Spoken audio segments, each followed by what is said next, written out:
Blessed Heavenly Father, with the presence of the ஸ்தோத்திரிக்கப்பட்ட Holy பரலோக பிதாவே, Spirit இங்கு ஏற்கனவே உள்ள already பரிசுத்தாவியின் here, பிரசன்னத்தோடு we நாங்கள் உம்முடைய approach thy holy word. பரிசுத்த வார்த்தையை அணுகிறோம். And although with a bad voice, trying to hold back and speak the word, வார்த்தைகளை கூற முடியாதபடி தடுக்க முயற்சிக்கிற ஒரு மோசமான குரல் வளத்தோடு இருந்தாலும் என்னால் முடிந்த அளவிற்கு மெதுவாகவும் நிதானமாகவும் பேசி இன்றிரவு எங்கள் மத்தியில் உம்முடைய திவ்ய வழிநடத்துதலும் பரிசுத்த ஆவியின் அபிஷேகமும் அசைவாடும்படியாக நான் வேண்டிக் கொள்கிறேன். and may he who is omnipresent, நாங்கள் தேவையுள்ளவர்களாய் இருக்கின்ற காரணத்தால் சர்வ வியாபியாய் இருக்கிற அவரே தேவனுடைய வார்த்தையை எடுத்து அதை ஒவ்வொரு இருதயத்துக்கும் அளிப்பாராக. அவர் இன்றிரவு தேவனுடைய நல்ல காரியங்களின் பேரில் எங்களுக்கு போஷிப்பாராக. and tonight while we're இன்றிரவு நாங்கள் வார்த்தையின் பேரில் பேசிக் கொண்டிருக்கையில் அநேக மைல்கள் தூரத்தில் உள்ள கல்வாரி அண்டையிலே எங்களுடைய இருதயங்கள் இருப்பதாக. ஏதேன் தோட்டம் முதற்கொண்டு கேட்கப்பட்ட தேவனுடைய மகத்தான நியாயத்தீர்ப்புகளுக்கான எல்லாவற்றுக்கும் போதுமான கிரயத்தை இயேசுவானவர் இங்கு செலுத்தினாரே. நாங்கள் இன்றைக்கு அவருடைய உயிர்த்தெழுதலின் மூலம் அவருடைய மரணம், அடக்கம் மற்றும் உயிர்த்தெழுதலின் மூலம் இலவசமாக நீதிமான்களாக்கப்பட்டிருக்கிறோம் என்பதை தெளிவாக உணர்வோமாக. and tonight we are no longer of the world. இன்றிரவு நாங்கள் உலகத்தாராய் இல்லாதிருக்கிறோம். ஏனென்றால் நாங்கள் தேவகுமாரனின் விலையேறப்பெற்ற ரத்தத்தின் கிரயத்தினால் கொல்லப்பட்டிருக்கிறோம். and may we with grateful hearts turn நாங்கள் இன்றிரவு நன்றியுள்ள இருதயங்களோடும் முழு மனதோடும் முழு பலத்தோடும் எங்களுக்குள்ளாக இருக்கின்ற எல்லாவற்றோடும் ஒரு தூய்மையான கலப்படமற்ற இருதயத்தோடு உம்மை சேவிக்க உம்மண்டை திரும்புவோமாக. grant tonight, Father, if there would be some here that does not பிதாவே, know இன்றிரவே you, இதை the அருளும். pardoning of their உம்மை sins, அறியாத எவரேனும் இங்கு இருந்தால் அவர்கள் தங்களுடைய பாவ மன்னிப்பிற்காக சிலுவை அண்டை தாழ்வையான நீதிபரராகிய தேவனண்டை மன்னிப்படையும்படிக்கு வந்து தங்களுடைய பாவங்களை அங்கே அறிக்கையிடுவார்களாக. and may this be a great night எங்கள் எல்லோருக்குமே இது ஒரு மகத்தான இரவாய் இருப்பதாக. நாங்கள் இதை உம்முடைய குமாரனாகிய கர்த்தராகிய இயேசுவின் நாமத்தில் வேண்டிக் கொள்கிறோம். ஆமென். Now we do realize that there is no one in the earth that is able இப்பொழுது sufficiently to take தேவனுடைய the வார்த்தையை word எடுத்து of God அதை and போதுமான to அளவிற்கு receive it. வெளிப்படுத்தக்கூடியவர் இப்பூமியில் எவருமே இல்லை என்பதை நாங்கள் தெளிவாக உணர்கிறோம். ஏனென்றால் வார்த்தையானது ஆவியின் ஏவுதலால் எழுதப்பட்டிருக்கிறது. பரிசுத்த ஆவியானவரே வார்த்தையின் ஆக்கியோனாயிருக்கிறார். And when one was sought far in heaven to take the book and to loose the seals, there was found no one in heaven.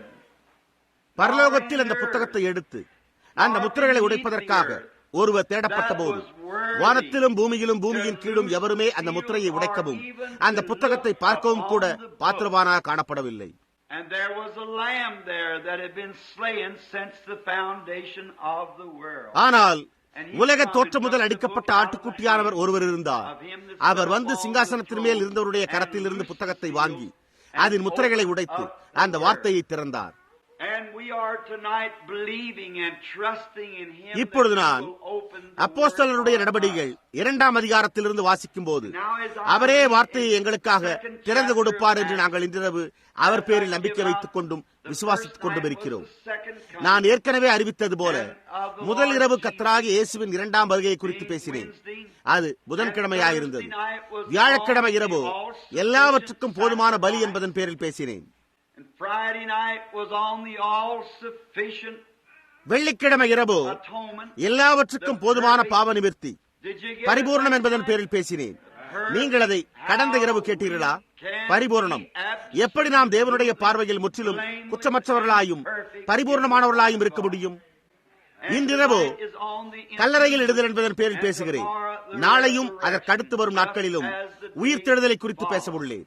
Now I have chosen tonight for my scripture reading. இப்பொழுது நான் இன்றிரவு வேத வாசிப்பிற்காக அப்போஸ்தலருடைய நடபடிகளின் புத்தகம் 2ஆம் அதிகாரத்தில் 25வது 26வது 27வது வசனங்கள் அடங்கிய பகுதியையே வாசிக்க தேர்ந்தெடுத்துள்ளேன். பேதுரு பேசுகிற இந்த பகுதியை வாசிக்கிறேன். David, for David spake concerning him. I foresaw the அவரை Lord குறித்து always தாவீது, before, கர்த்தரை எப்பொழுதும் எனக்கு முன்பாக நிறுத்தி நோக்கிக் கொண்டிருக்கிறேன். நான் அசைக்கப்படாதபடி அவர் என் வலது பாரிசத்திலே இருக்கிறார். Therefore did my heart rejoice, and my tongue was glad. அதனாலே என் இருதயம் மகிழ்ந்தது, என் நாவு களிகூர்ந்தது, என் மாம்சமும் நம்பிக்கையோடே தங்கியிருக்கும். Because thou wilt not leave my soul in hell, neither will thou என் ஆத்துமாவை பாதாளத்தில் விடீர், உம்முடைய பரிசுத்தர் அழிவை காணபொட்டீர். What a beautiful text for this night. கல்லறையிலிருந்து அவரை குறித்த சூழ்நிலை அமைப்பை புரிந்து கொள்வதற்கான என்ன ஒரு அழகான வாசகமாய் இன்றிரவு இது அமைந்துள்ளது. The first thing we wish to draw your attention to is the infallibility. நாங்கள் முதல் காரியமாக உங்களுடைய கவனத்தை தேவனுடைய வார்த்தையின் பிழையற்ற தன்மைக்கு இழுக்கவே விரும்புகிறோம். தேவன் தம்முடைய வார்த்தையை ஒவ்வொரு எழுத்தையும் காத்துக் கொள்கிறார். And tonight we want to fasten our thoughts on that. எனவே தேவன் தம்முடைய வார்த்தையை காத்துக் கொள்கிறார் என்பதன் பேரில் நம்முடைய சிந்தனைகளை இன்றிரவு பதிய வைக்க நாங்கள் விரும்புகிறோம். அப்பொழுதே நாம் தேவன் தம்முடைய வார்த்தையில் கூறியிருக்கின்ற எந்த காரியமும் சத்தியமா இருக்க வேண்டும் என்பதை குறித்து ஆதாரமாக உறுதி கூற முடியும்.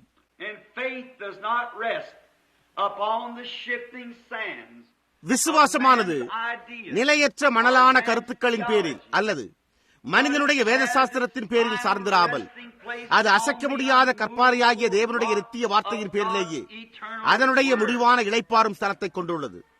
வார்த்தையாயிற்றே, தேவன் அதை கூறியிருக்கிறார் என்றால் அப்பொழுது அது என்றென்றைக்கும் சத்தியமாயிருக்கிறது. எனவே அவரால் நான் அதை அந்த விதமான பொருளில் கூறவில்லை என்று கூறி ஒருபோதும் அதை திரும்ப மாற்றிக்கொள்ள முடியாது. நான் சில காரியங்களை கூற முடியும், நீங்கள் சில காரியங்களை கூற முடியும், அதன் பின்னர் நாம் அதை திரும்பவும் சாதகமான மனப்பாங்கிற்கேற்றார் போல் மாற்றிக்கொள்கிறோம். ஏனென்றால் நாம் அதை நம்முடைய மிகச்சிறந்த அறிவை கொண்டும் நம்முடைய மிகச்சிறந்த திறமையை கொண்டும் கூறினோம். God is so much different from us. He is infinite. ஆனால் தேவனோ நம்மிலிருந்து மிகவும் வித்தியாசமானவராயிருக்கிறார். அவர் முடிவற்றவராயிருக்கிறார். ஆகையால் ஒரு காரியம் முற்றிலும் பரிபூர்ணமாய் இருந்தால் ஒழிய அவர் அதை கூறுகிறதில்லை. அவர் என்ன கூறினாரோ அதிலிருந்து ஒருபோதும் பின்வாங்கவோ அதற்காக ஒருபோதும் மன்னிப்பு கேட்கவோ மாட்டார். அது எப்பொழுதுமே சத்தியமாகவே நிலை நிற்கிறது. Even for Jesus, in this great days that we're in celebration, when God தேவன் உலகத்தின் பாவங்களுக்காக தம்முடைய குமாரனை உலக தோற்றத்திற்கு முன்பே ஒருவேளை ஆயிரக்கணக்கான ஆண்டுகளுக்கு முன்னர் உண்மையாக மரிக்க செய்ததே நாம் இயேசுவானவருக்கு கொண்டாடும் இந்த மகத்தான நாட்களாகும். தேவன் வார்த்தையை உரைத்தார். தேவன் அதை உரைக்கிற போது அது பரலோகத்தில் ஒரு முடிவற்ற விளைபயனாய் உள்ளது. அது ஏற்கனவே முற்று பெற்று விட்டது. Oh, if we could only grasp what that means, what different people we would be. அது என்ன பொருட்படுத்துகிறது என்பதை மாத்திரம் பற்றிக்கொள்ள கூடுமானால் நாம் என்ன வித்தியாசமான ஜனங்களாய் இருப்போம். கீழ்ப்படியாமைக்காக அவருடைய புத்தகத்தில் வைக்கப்பட்டுள்ள நியாயத்தீர்ப்புகளை காணும் போது அது ஒரு மனிதனை ஒவ்வொரு மணி நேரமும் தன்னையே பரிசோதித்து பார்க்க செய்யும். அதே சமயத்தில் தேவன் உண்மையுள்ளவர்களுக்கு வாக்குத்தத்தம் பண்ணியிருக்கிற ஆசீர்வாதங்களை வாசிக்கும் போது அது நீதிமானை ஒவ்வொரு மணி நேரமும் கலிகூற செய்யும். எனவே நாம் ஒவ்வொரு வார்த்தையும் நிறைவேற்றப்படும் என்று நாம் உறுதியாக சார்ந்திருக்க முடியும். நம்முடைய ஆத்துமாக்களை அதன் பேரில் அப்படியே நங்கூரமிட முடியும். அது எப்பொழுதும் அந்த விதமாகவே இருந்து வருகிறது.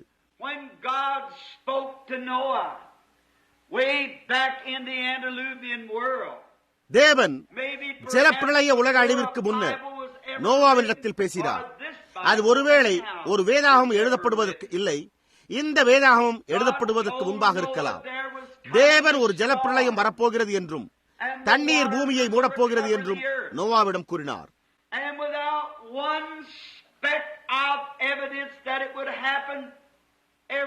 ஆனால் அது சம்பவிப்பதற்கு ஒரு துளி ஆதாரமும் இல்லாமல் எல்லாமே முரணா இருந்தாலும் நோவாவோ பயமடைந்து பேழையை கட்டி அதற்கு ஆயத்தப்படுத்தினார். அது அவனையும் அவனுடைய குடும்பத்தாரையும் ரட்சிப்பதற்கானதாய் அமைந்திருந்தது. தேவனோ அவனை ஒருபோதும் அழிந்து போக விடவில்லை. ஏனென்றால் அது அவருடைய வார்த்தையாயிருந்தது. அது சம்பவிக்கும் என்று தேவன் கூறியிருந்த போது அது சம்பவிக்க வேண்டியதாயிருந்தது.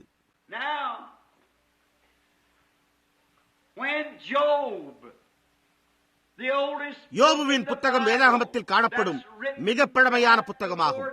ஒருவேளை அது ஆதியாகமம் எழுதப்படுவதற்கு முன்னரே எழுதப்பட்டு வேதாகமத்தில் சேர்க்கப்பட்டிருக்கலாம். மோசே ஆதியாகமத்தை எழுதினான். யோபு தன்னுடைய புத்தகத்தில் தேவன் அவனுக்கு வாக்கு பண்ணியிருந்த வாக்குதத்தின் பேரில் பயபக்தியாய் சார்ந்திருந்தான். அவன் தன்னுடைய இருதயத்தில் எவ்வித பயமும் இன்றி தன்னுடைய சர்வாங்க தகனபலியின் மூலம் உறுதியாய் நின்றான். தேவன் அதை கூறியிருந்தார் என்பதையும் தேவன் அதை நிறைவேற்ற வல்லவராய் இருந்தார் என்பதையும் அறிந்திருந்தான்.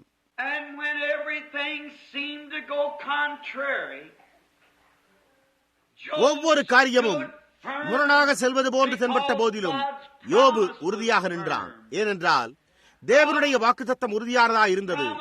தேவன் யோபுவிற்கு வாக்கு பண்ணி இருந்தார். யோபு அந்த வாக்குத்தத்தின் பேரில் சார்ந்திருந்தான். சபையானது சத்தியமாய் இருக்கிற தேவனுடைய நித்தியமான வார்த்தையின் பேரில் பயபக்தியாய் சார்ந்திருக்கக்கூடிய ஸ்தானத்தை அடையுமானால் நலமாயிருக்குமே. புருஷரும் ஸ்திரீகளும் தேவனையும் அவர் கூறியிருப்பது சத்தியம் என்பதையும் உள்ளார்ந்த உண்மையான மதிப்புடன் ஏற்றுக்கொள்ளும் போது அங்கே என்ன ஒரு வித்தியாசம் காணப்படும், அங்கே என்ன ஒரு திருத்தம் காணப்படும்.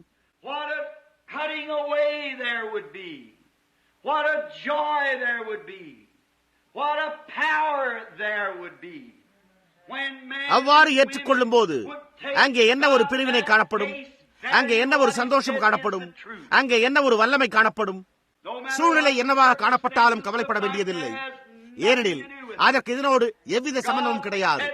தேவன் அவனமாக கூறினார். எனவே அதுவே இதனை தீர்த்து வைக்கிறது.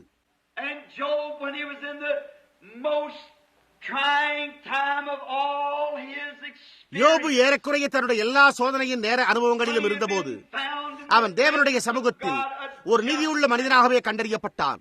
தேவனும் கூட அவன் உத்தமனாய் இருந்தான் என்று கூறியிருந்தார். அவனைப் போல பூமியில் ஒருவனும் இல்லாதிருந்தனர். சாத்தான், நான் அவனை உமது முகத்திற்கு எதிரே உம்மை தூஷிக்கும்படி செய்வேன் என்று கூறினபடியால் அவனை சோதிக்கும்படியான தனியுரிமை சாத்தானுக்கு அளிக்கப்பட்டது. அவன் ஏறக்குறைய யோபினுடைய ஜீவனையே எடுத்துக்கொள்ள பார்த்தான். அவன் அதை எடுத்துக் கொண்டிருந்திருப்பான். ஆனால் தேவன் ஒரு எல்லைக்கோட்டை வரைந்து, நீ அவனுக்கு எந்த காரியத்தை வேண்டுமானாலும் செய்யலாம், ஆனால் அவனுடைய ஜீவனை எடுக்கக்கூடாது என்று கூறியிருந்தார்.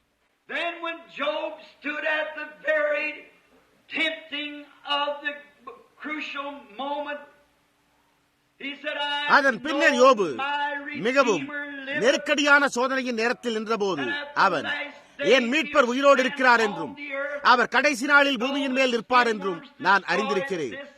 இந்த என் தோல் முதலானவை அழுகி போன பின்பு நான் என் மாம்சத்தில் தேவனை பார்ப்பேன் என்றான். அது எவ்வளவு அந்தகாரமாக தென்பட்டது என்றும் அது எவ்வளவு உண்மையாக தென்பட்டது என்பதை குறித்தும் கவலையே படாமல் தேவனுடைய நித்திய வாக்குதத்தின் பேரில் யோபு தன்னுடைய ஆத்மாவை நங்கூரமிட்டிருந்த ஒரு காரியமாகவே அது இருந்தது.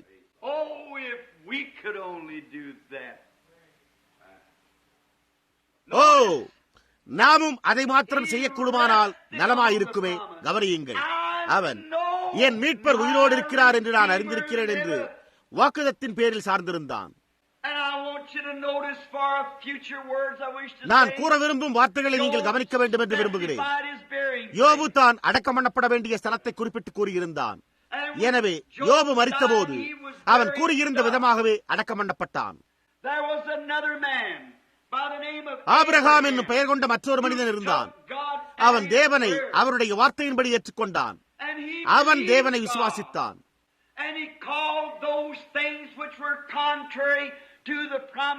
தேவன் அவனுக்கு வாக்களித்ததற்கு முன்னாயிருந்த காரியங்களை, இல்லாதவைகளை இருக்கிறவைகளைப் போல அழைத்தான்.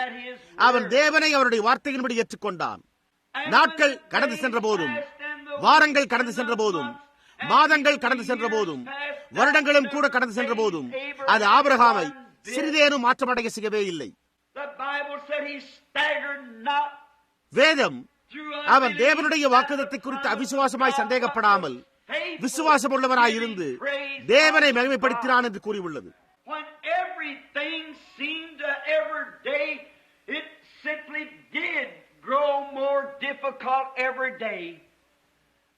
யாவுமே நாளுக்கு நாள் மெதுவாக கடினமாய்க் கொண்டே வந்த போதிலும் யோபு ஒவ்வொரு நாளும் பலவீனம் அடைவதற்கு பதிலாக பலமடைந்து கொண்டே வந்தான். ஓ, நாம் என்ன ஒரு ஆசீர்வதிக்கப்பட்ட உறுதியை பெற்றுள்ளோம்.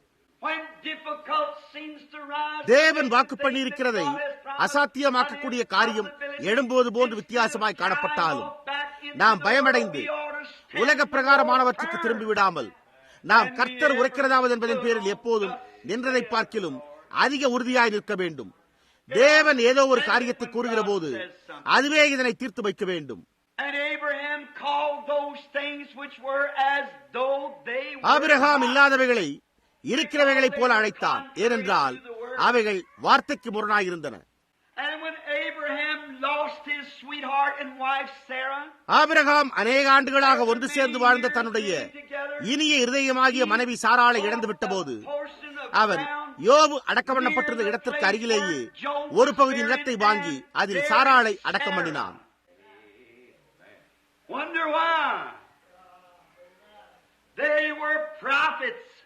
ஏன் என்று வியக்கிறீர்களா? அவர்கள் தீர்க்கதரிசிகளாய் இருந்தார்களே, அவர்கள் அதை கண்டிருந்தனரே, அவர்கள் தேவனோடு தொடர்பு கொண்டிருந்தார்களே. இப்பொழுது ஆபிரகாம் மரித்த போதும் அவன் சாராளோடு அடக்கம் பண்ணப்பட்டான். இப்பொழுது இந்த நபர்கள் அந்த பகுதி நிலத்தை அவனுக்கு இலவசமாக கொடுப்பதை அவன் விரும்பவில்லை. அவன் அதை சாட்சிகளுக்கு முன்பாக கிரயத்திற்கு வாங்கினான். அது ஞானஸ்தானத்திற்கு என்ன ஒரு அழகான மாதிரியா இருக்கிறது. அவன் அதை சாட்சிகளுக்கு முன்பாக கிரயத்திற்கு வாங்கினான். எனவே அது அவனுடைய உடைமையாயிருந்தது.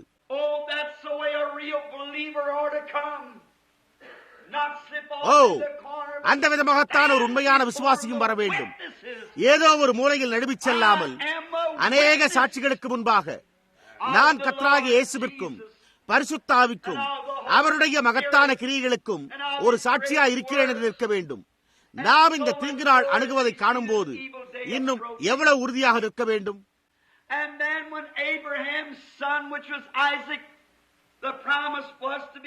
அதன் பின்னர் ஆபிரகாமுடைய குமாரன் ஈசாக்காக இருந்தான். அவனுக்கு வாக்குத்தத்தம் அளிக்கப்பட்டது. ஈசாக்கு மரித்த போது அவனும் ஆபிரகாமோடு அடக்கம் பண்ணப்பட்டான். ஈசாக்கு யாக்கோபை பெற்றான்.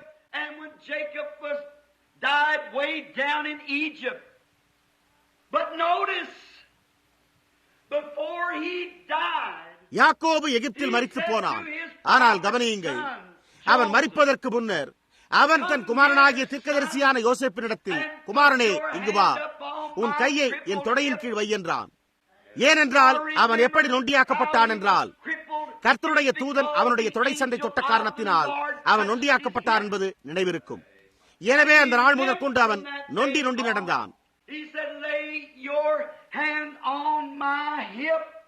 அவன், உன் கையை என் தொடையின் கீழ் வைத்து, நீ இங்கே எகிப்திலே என்னை அடக்கம் பண்ண மாட்டாய் என்று நம்முடைய பிதாக்களின் தேவன் பேரில் எனக்கு ஆணையிட்டுக் கொடு என்றான். ஏன்? ஓ, அவர்கள் வார்த்தையை உடையவர்களாய் இருந்தனர். அவர்கள் வெளிப்பாட்டை உடையவர்களாய் இருந்தனரே. தெய்வீக வெளிப்பாட்டின் மேல் கட்டப்பட்டிருக்கிற ஜீவனுள்ள தேவனுடைய சபைக்கு அதை கூறும்படியாக நான் இங்கே சற்று நிறுத்துவேனாக.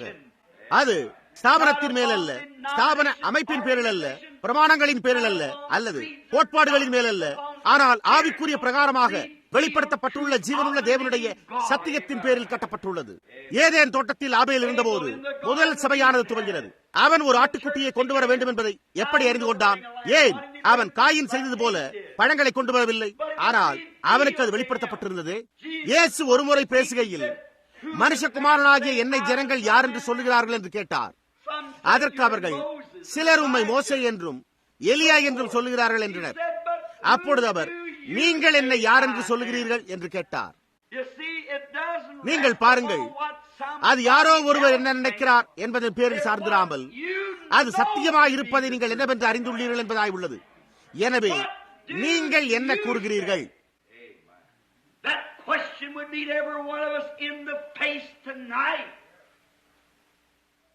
நீங்கள் என்ன கூறுகிறீர்கள் என்ற அந்த கேள்வி நாம் ஒவ்வொருவரையும் இன்றிரவில் முகமுகமாய் சந்திக்க வேண்டியதாய் உள்ளது. பேதுருவோ பிரதியுத்தரமாக, எவ்வித ஒரு தயக்கமும் இன்றி, நீர் ஜீவனுள்ள தேவனுடைய குமாரனாகிய கிறிஸ்து என்றான்.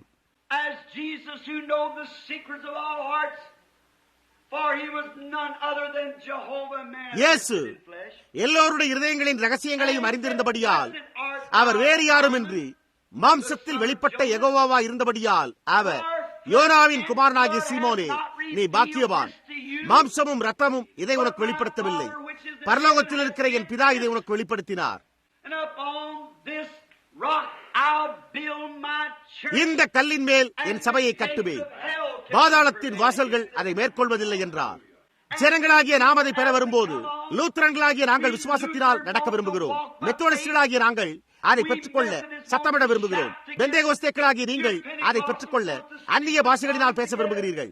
ஆனால் அதுவோ அதிலிருந்து கோடிக்கணக்கான மைல்கள் தூரம் கொண்ட வித்தியாசமாய் உள்ளது. Of the Lord Jesus Christ, the person of his being made manifest in the heart. அது இந்த கல்லின் மேல் என் சபையை கட்டுவேன், பாதாளத்தின் வாசல்கள் அதை மேற்கொள்வதில்லை என்று கர்த்தராகிய இயேசு கிறிஸ்து தாமே தனிப்பட்ட முறையில் தம்மை குறித்து இருதயத்தில் வெளிப்படுத்துகிற ஒரு தெய்வீக வெளிப்பாடாயிருக்கிறது. அது மத்தேயுவில் பரிபூர்ணமாக கிரியை செய்கிறது. 24:5-24 இல்லை, யோவான் 5:24. He that heareth my words and believeth on him that sent me has என் வசனத்தை கேட்டு என்னை அனுப்பினவரை விசுவாசிக்கிறவனுக்கு நித்திய ஜீவன் உண்டு. அவர் ஆக்கினை தீர்ப்புக்குட்படாமல் மரணத்தை விட்டு நீங்கி ஜீவனுக்குட்பட்டிருக்கிறான் என்று கூறப்பட்டுள்ளது. நீங்கள் கொண்டிருந்த வேறெந்த செயல்பாட்டின் காரணமாயும் அல்ல, எந்த உணர்ச்சி வசப்படுதலினாலும் அல்ல. இந்த கல்லின் மேல் என் சபையை கட்டுவேன் என்று கிறிஸ்துவானவரே பரலோகத்திலிருந்து உங்களுக்கு வெளிப்படுத்தினதை பெற்றுக் கொண்ட சிலாக்கியமுடையவர்களாய் நீங்கள் இருந்து வருகிற காரணத்தினாலே ஆகும். Jacob, when he died, his son had his body packed up and he was buried. யாக்கோபு அவன் மரித்தபோது அவருடைய குமாரனால் அவருடைய சரீரம் கொண்டு செல்லப்பட்டு புனித தேசத்தில் பாலஸ்தீனாவில் ஆபிரகாம், ஈசாக்கு, சாராள் மற்றும் யோபுவோடு அவன் அடக்கம் பண்ணப்பட்டான். அப்பொழுது யோசேப்பு ஒரு தீர்க்கதரிசியாயிருந்தான். அவன் எகிப்தில் செழிப்புற்றிருந்தான். அவன் தேவனை அறிந்திருந்தான். தேவன் தம்மை அவனுக்கு வெளிப்படுத்தி இருந்தார்.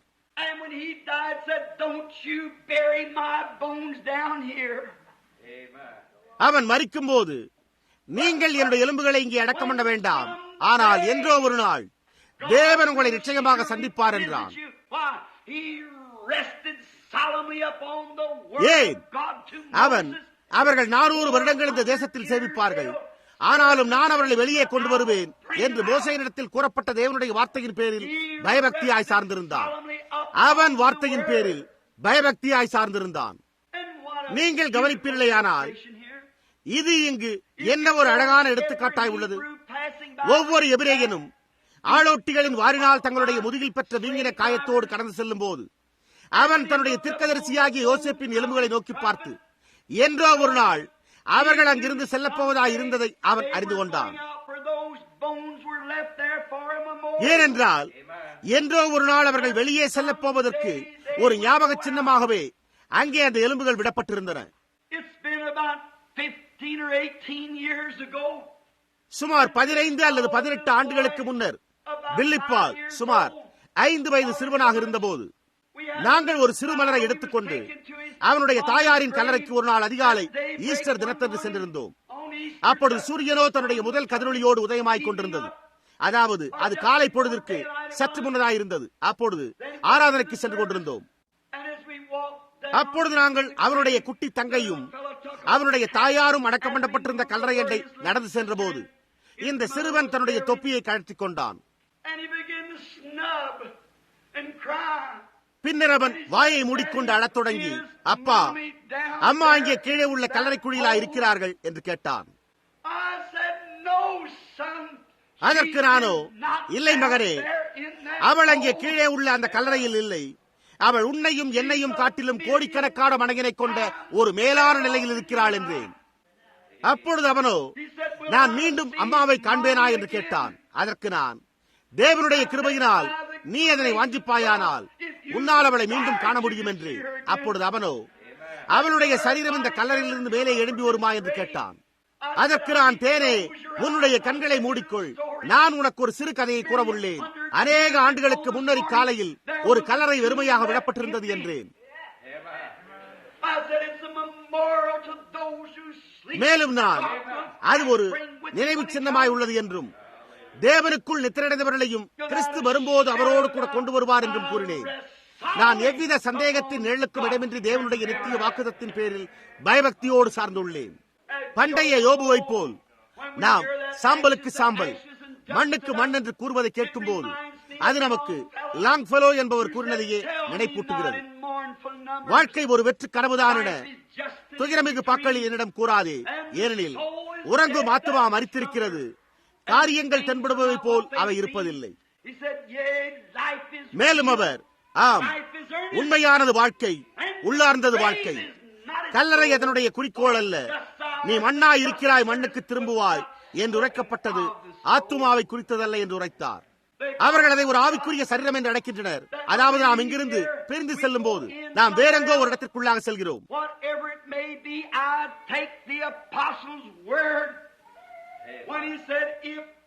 அது என்னவாயிருந்தாலும் நான் அப்போஸ்தலனுடைய வார்த்தையை ஏற்றுக்கொள்கிறேன். அவன் பூமிக்குரிய இந்த கூடாரம் அல்லது வாசஸ்தலம் அழிந்து போனாலும் நாம் இதிலிருந்து குடிபெயர்ந்து அதற்குள்ளாக செல்லும்படியாக ஏற்கனவே ஒன்று நமக்காக காத்திருக்கிறது என்று கூறியுள்ளான்.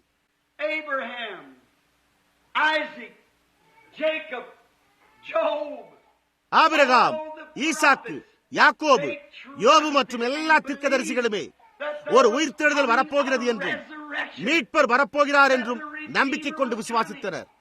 அவர்கள் அவரை குறித்து தீர்க்க தரிசனம் உரைத்திருந்தனர். ஏரோக்கு அவரை குறித்து தீர்க்க தரிசனம் உரைத்திருந்தான். பயபக்தியோடு சார்ந்திருந்து தன்னுடைய சாட்சியை அதனோடு முத்தரித்தான். ஈசாக்கு, யாக்கோபு, தானியேல், எரேமியா, எசேக்கியேல் முதலானோர் மேசியா வருவார் என்ற அந்த நேரத்தினை நோக்கியவாறு பயபக்தியாய் சார்ந்திருந்தனர். அவர்கள் மரித்தபோது அவர்களுடைய ஆத்துமாக்கள் பரதீசுக்குள்ளாக சென்றன. அவர்கள் தேவனுடைய சமூகத்திற்குள் செல்ல முடியவில்லை. ஏனென்றால் நாம் அதை கடந்த இரவு பார்த்தோம். காளை வெள்ளாட்டு கடாக்களின் ரத்தமானது அவர்களுடைய பாவங்களை மன்னிக்க முடியாதாயிருந்தது. அது பாவங்களை மாத்திரம் மூடி பரிபூர்ண பலியானது வரப்போகும் ஒரு நாளை குறித்தே பேசினது. மேலும் மிருகத்தில் உள்ள ரத்தமானது ஆராதனை செய்கிறவன் மேல் திரும்பவும் வர முடியாதிருந்த காரணத்தால் அப்பொழுது அவன் அவ்விதமான பலிகளை செலுத்துவது நிறுத்தப்பட முடியாதாயிருந்தது. ஆனால் தேவகுமாரன் மரித்தபோது அவர் வேறு யாருமின்றி தேவனாயிருந்த அவருக்குள் இருந்த ஜீவன் திரும்பி வந்து தேவனுடைய குடும்பத்திற்குள்ளாக நம்மை சுவிகார புத்திரராக்கி கொண்டது. எனவே இப்பொழுது நாம் அவருடைய ரத்தத்திலிருந்து வந்த ஜீவனால் தேவனுடைய பிள்ளைகளாய் இருக்கிறோம்.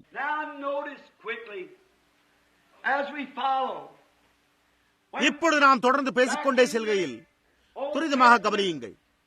முன்னர் பழைய ஏற்பாட்டில் விசுவாசமாய் இருந்து ஆராதித்து விசுவாசத்தில் மரித்து அந்த நேரத்திற்காக காத்திருந்தனர். அந்த தீர்க்கதரிசிகள் அதை செய்ததற்கும் பாலஸ்தீனாவில் தங்களை அடக்கம் பண்ண வேண்டும் என்றும் கூறினதற்கும் காரணம் என்னவெனில் உயிர்த்தெழுதல் எகிப்தில் சம்பவிக்கப் போகிறதில்லை என்றும் அது பாலஸ்தீனாவில் மாத்திரமே சம்பவிக்கப் போகிறது என்பதையும் அவர்கள் அறிந்திருந்தனர். அதைத்தான் நானும் இன்றிரவு கூறுகிறேன். நான் எல்லா விதமான பெயர்களையும் பெற்றுக் கொண்டேன். ஜனங்கள் என்னை என்னவென்று அழைக்கிறார்கள் என்று நான் கவலைப்படுகிறதில்லை. அது எனக்கு எந்த ஒரு காரியத்தையும் பொருட்படுத்துகிறதில்லை. நான் செய்ய வேண்டிய ஒரே காரியம் இதை அறிந்து கொள்வதே ஆகும். அதாவது நான் மரித்திருக்கிறேன். என்னுடைய ஜீவன் பரிசுத்த ஆவியினால் முத்திரையிடப்பட்டு தேவனின் மூலமாக கிறிஸ்துவுக்குள் மறைக்கப்பட்டுள்ளது.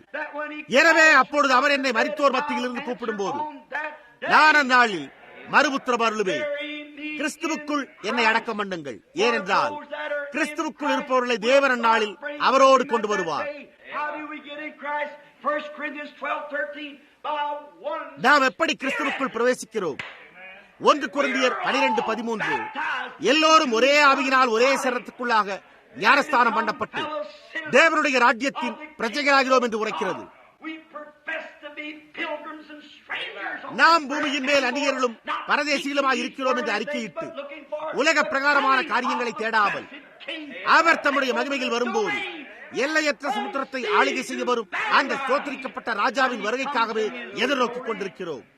நிச்சயமாகவே நாம் அவருடைய வருகைக்காகவே எதிர்நோக்கி இருக்கிறோம். ஆகையால் என்னுடைய சிந்தையில் யாதொரு சந்தேகமும் இல்லை. அதைத்தான் இயேசுவானவர் இங்கே பூமியின் மேல் இருந்தபோது தம்முடைய சிந்தையில் கொண்டிருந்தார். அது தேவனுடைய பிழையற்ற நித்திய வார்த்தையாயிருந்தது. ஏனென்றால் தேவத்துவத்தின் பரிபூர்ணமெல்லாம் சரீர பிரகாரமாக அவருக்குள் வாசமாக இருக்கிறது என்பதை நாம் அறிந்தோம். முழு தேவத்துவமும் அவருக்குள் இருந்தது. அவர் பிதா, குமாரன், பரிசுத்த ஆவியாய் ஒரு மானிட ரூபத்திற்குள் வாசம் பண்ணினார். தேவனுடைய ஆவிக்குரிய சரீரம். அவர் தேவனுடைய மகத்தான சாயலில் மனிதனை உண்டாக்கி அதன் பின்னர் அவரை பூமியில் வைத்தார். அவருக்கு ஒரு சரீரம் இருந்தது. தேவன் ஒரு சரீரம் இல்லாதவராய் இருக்கவில்லை. தேவன் ஒரு சரீரத்தை உடையவராய் இருக்கிறார். அது ஒரு மனிதனை போன்றே காணப்படுகிறது. மோசே அதை கண்டான், மற்றவர்களும் அதை கண்டனர். அது ஒரு மனிதனை போன்றே காணப்படுகிறது. அது இதை குறித்து அது என்னவாய் இருக்கிறது என்பதை குறித்ததுமான ஒரு மறுபதிப்பாயிருக்கிறது. பூமியின் மேலுள்ள ஒவ்வொரு காரியமும் அழகும் இனிமையும், பூமியின் அழகும் நாம் உலகத்தை விட்டு செல்லும் போது இதை பார்க்கிலும் மேம்பட்ட நிலையில் நமக்கு காத்திருக்கிறவர்களுக்கு மாதிரிகளாகவே உலகில் உள்ளதே என்று வேறொன்றுக்கும் இல்லை. ஏனென்றால் பூமியில் உள்ள ஒவ்வொரு காரியமும் அப்படியே பரலோகத்தில் உள்ளவைகளுக்கு மாதிரியாகவே அமைந்துள்ளன. நன்மையான ஒவ்வொரு காரியமும், நீதியான ஒவ்வொரு காரியமும், அழகான ஒவ்வொரு காரியமும், மரங்களும் பறவைகளும் ஒவ்வொரு காரியமும் அப்படியே பரலோகத்தில் இருக்கிறவர்களுக்கு மாதிரியாகவே உள்ளன. நம்முடைய சொந்த ஜீவியமும் ஒரு மாதிரியாக உள்ளது. அது வெறுமன ஒரு நிழலாய் உள்ளதே என்று உண்மையான காரியமாயில்லை. அது நிழற்பட வடிவில் உள்ளது. அது புகைப்பட வடிவில் தோன்றுவதற்கு மரணத்தை எடுத்துக்கொண்டு நாம் தோன்றின ஆவிக்குரிய சரத்துக்குள்ளாக நம்மை மீண்டும் பொருத்துகிறது. அதன் பின்னர் நாம் அவருக்கொப்பான ஒரு உயிர்த்தெழுந்த சரீரத்தில் வருகிறோம். என்னே ஒரு அழகு! அழகாய் மட்டுமின்றி அது உண்மையானதாயும் நாம் அவரை போன்று இருப்போம் என்ற பயபக்திக்குரிய தேவனுடைய நித்திய வார்த்தையின் சத்தியமாயிருக்கிறது. இப்பொழுது கவனியுங்கள். இயேசு எல்லா தேவனுடைய வல்லமைகளையும் தனக்குள் உடையவராயிருந்தார். ஆனால் அவர் சாத்தானை சந்தித்த போது அவர் தன்னுடைய வல்லமைகளில் எதையுமே ஒருபோதும் உபயோகிக்கவே இல்லை. அவர் வார்த்தையை மாத்திரமே சுட்டிக்காட்டினாரே. அவர் அதைத்தான் செய்தார். அவர் மனுஷன் அப்பத்தினாலே மாத்திரமல்ல, தேவனுடைய வாயிலிருந்து புறப்படுகிற ஒவ்வொரு வார்த்தையினாலும் பிழைப்பான் என்று எழுதப்பட்டிருக்கிறது என்று கூறினார். அப்படியானால் நீங்கள் சபையில் இருப்பது போன்ற ஒரு நல்ல கிறிஸ்தவராக இருக்க நீங்கள் வீட்டில் தரித்திருக்கலாம் என்று எப்படி உங்களால் கூற முடியும்? உங்களால் அதை செய்ய முடியாது.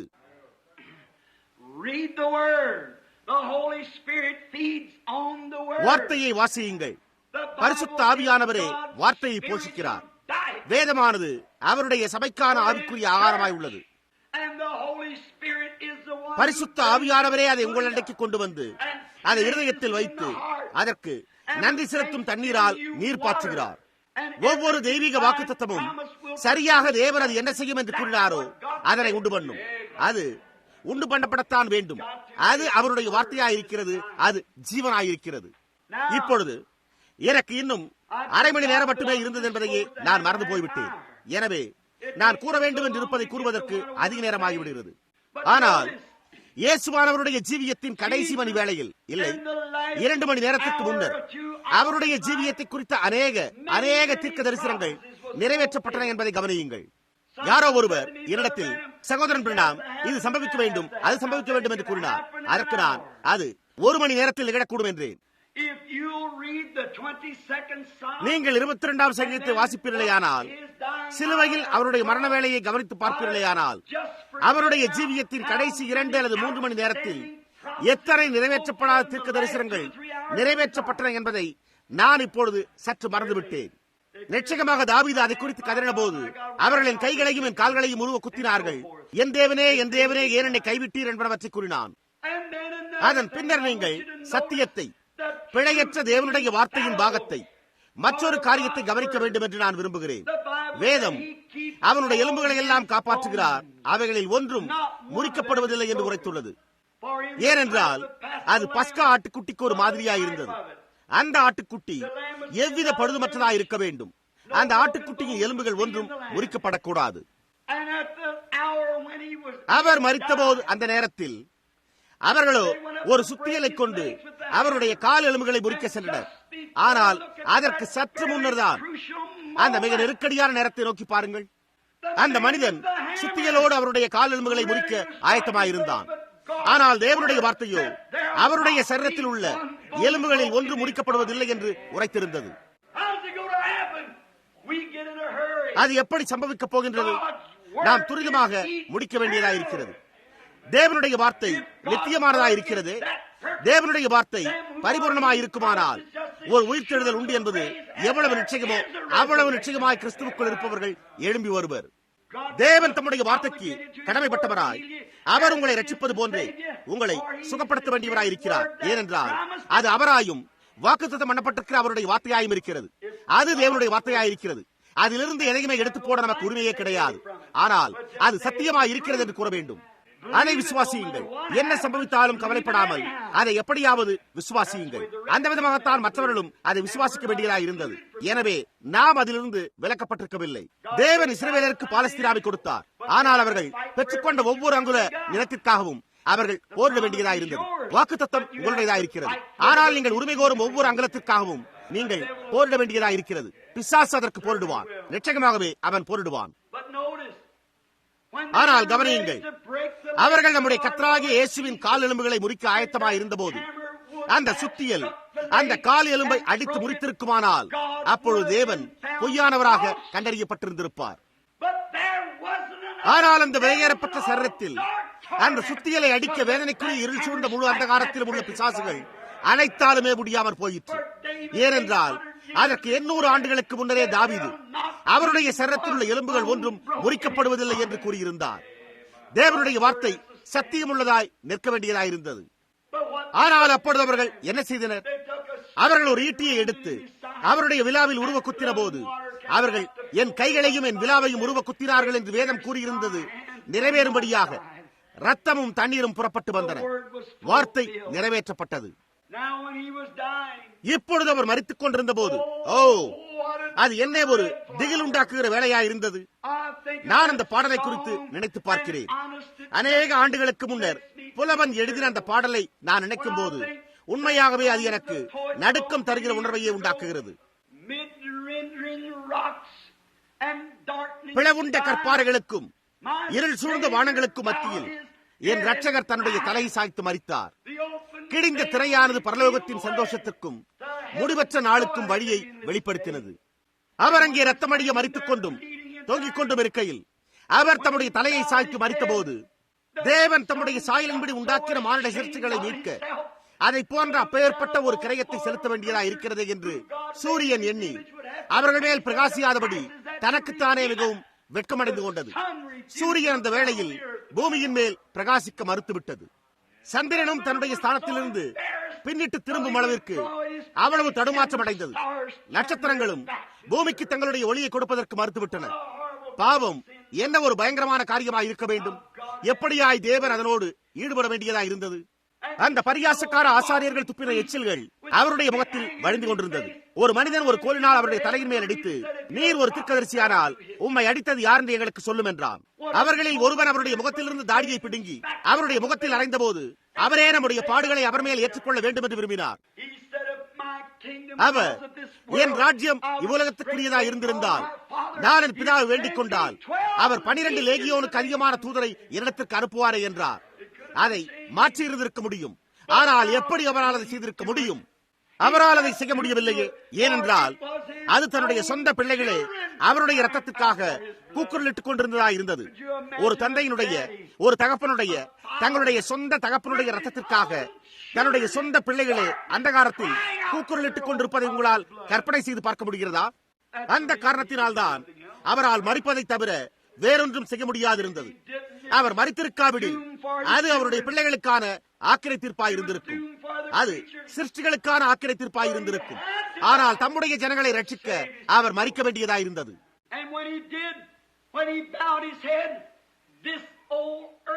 அவர் மரித்த போது அவர் தம்முடைய தலையை சாய்த்த போது இந்த பூமியானது நிலைபெயர்ந்து போகும் அளவிற்கு நடுக்கம் அடைந்திருந்தது. அது நடுக்கமுற்று ஆட்டங்கண்டிருக்க வேண்டும். ஏனென்றால் வேதம் 6 மணி நேரம் முதல் 9 மணி நேரம் வரைக்கும் பூமி எங்கும் அந்தகாரம் உண்டாயிற்று என்று கூறியுள்ளது. பூமி அசைந்து கண்மலைகளும் பிளந்தன. தேவாலயத்தின் திரைச்சீலை மேல் தொடங்கி கீழ் வரைக்கும் கிழிந்தது. பலிபீடங்கள் நிலை மாறின. ஜீவனுள்ள தேவகுமாரன் மரித்தார். சூரியனதை அடையாளம் கண்டுகொள்ளும் அளவிற்கு அவர் அப்படிப்பட்ட மரணம் எய்தினார். சந்திரனதை அடையாளம் கண்டுகொள்ளும் அளவிற்கு அவர் அப்படிப்பட்ட மரணம் எய்தினார். நட்சத்திரங்கள் அதை அடையாளம் கண்டுகொள்ளும் அளவிற்கு அவர் அப்படிப்பட்ட மரணம் எய்தினார். பூமி அதை அடையாளம் கண்டுகொள்ளும் அளவிற்கு அவர் அப்படிப்பட்ட மரணம் எய்தினார். மூலக்கூறுகள் அதை அடையாளம் கண்டுகொள்ளும் அளவிற்கு, வளிமண்டலங்கள் அதை அடையாளம் கண்டுகொள்ளும் அளவிற்கு அவர் அப்படிப்பட்ட மரணம் எய்தினார். அது தேவனுடைய குமாரன் என்பதை ஒவ்வொரு காரியமும் அடையாளம் கண்டுகொள்ள வேண்டியதாக இருந்தது. ஏனென்றால் தேவனுடைய வார்த்தை தவறிப்போக முடியவில்லை. அந்த வித்து சர்பத்தினுடைய தலையை நசுக்கும் என்று ஏதேன் தோட்டம் முதற்கொண்டே அவர் வாக்களிக்கப்பட்டிருந்தார். இப்பொழுது அவருக்கு என்ன சம்பவித்தது? அவர் சிலுவையிலிருந்து இறக்கப்பட்டு அரிமத்தியா ஊரானாகிய யோசேப்புவின் கல்லறையில் வைக்கப்பட்ட போது அவர் எங்கே சென்றார்? அவர் மிகவும் தரித்திரராயிருந்தார்.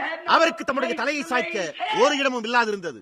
அவர் ஒரு முறை தவறி பிறந்த பிள்ளை என்ற ஒரு முறைகேடான பெயரை தனக்கு பின்னே கொண்டவராக அவர் ஒரு முன்னணியில் பிறந்தார். அவர் பூமியிலே நகைக்கப்பட்டார், வேடிக்கையாக்கப்பட்டார், பரிகாசம் பண்ணப்பட்டார். அவர் வேடிக்கையாக்கப்பட்டு புறக்கணிக்கப்பட்டார். அவர் மரித்தபோது அவர் 2 கல்வர்களுக்கு மத்தியிலே தலையாய தண்டனையான சிலுவை மரணத்தினூடாகவே மரிக்க வேண்டியதாக இருந்தது. அவரை அடக்கம் பண்ண ஒரு இடம் கூட இல்லாதிருந்தது. அவர் மற்றொரு மனிதனுடைய கல்லறையில் அடக்கம் பண்ணப்பட்டார்.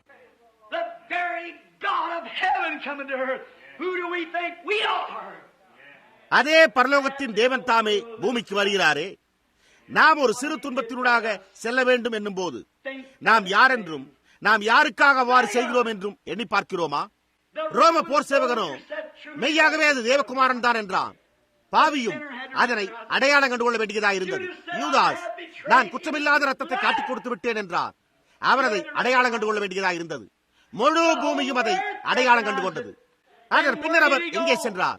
ஒரு மனிதன் மரிக்கிற போது அது இதனை முடித்து விடுகிறதா?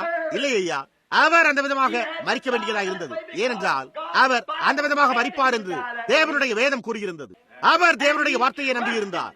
அந்த காரணத்தினால் அவரால் தன்னுடைய ஜீவியத்தில் இந்த ஆலயத்தை இடித்து போடுங்கள், 3 நாளைக்குள்ளே இதை எழுப்புவேன் என்று கூற முடிந்தது. ஏனென்றால் தாவீது ஆவியின் ஏவுதலின் கீழ் வேதாகமத்தில் ஒரு இடத்தில் மட்டுமே கூறினார். வார்த்தையினால் அபிஷேகம் பண்ணப்பட்ட தீர்க்கதரிசியாகி தேவனுடைய மனுஷன் தாவீது கூறும்போது, என் ஆத்துமாவை பாதாளத்தில் விடு, உம்முடைய பரிசுத்தமானை அழிவை காண ஒட்டீர் என்றான். இயேசு, இந்த சரீரத்தை அடித்து போடுங்கள், 3 நாட்களுக்குள்ளே நான் அதை எழுப்புவேன் என்றார். தேவனுடைய வார்த்தை தவறி போக முடியாது என்பதை அவர் அறிந்திருந்தார். ஓ என்னே, அவரால் அதன் பேரில் பயபக்தியாய் சார்ந்திருக்க முடிந்ததென்றால், தேவனுடைய வார்த்தை தவறி போக முடியாது என்று விசுவாசிக்க முடிந்ததென்றால், நாம் பரிசுத்த ஆவியினால் மறுபடியும் பிறந்திருக்கிறோம் என்றும் அது நம்முடைய இருதயத்தில் நம்முடைய மீட்பர் ஜீவிக்கிறார் என்பதை இப்பொழுதே நாம் அறிந்துள்ளோம் என்பதற்கு ஒரு சாட்சியாய் உள்ளது என்றும், என்றோ ஒரு நாளில் அவர் மீண்டும் வருவார் என்பதன் பேரிலும் நாம் எவ்வளவு அதிக பயபக்தியோடு சார்ந்திருக்க முடியும்? கிறிஸ்துவுக்குள் இருப்பவர்களை தேவன் அவரோடு கூட கொண்டு வருவார் என்று நிச்சயமாக நம்பி இருக்கிறோம். இப்பொழுது கவனியுங்கள், அங்குதான் அவர் இருந்தார்.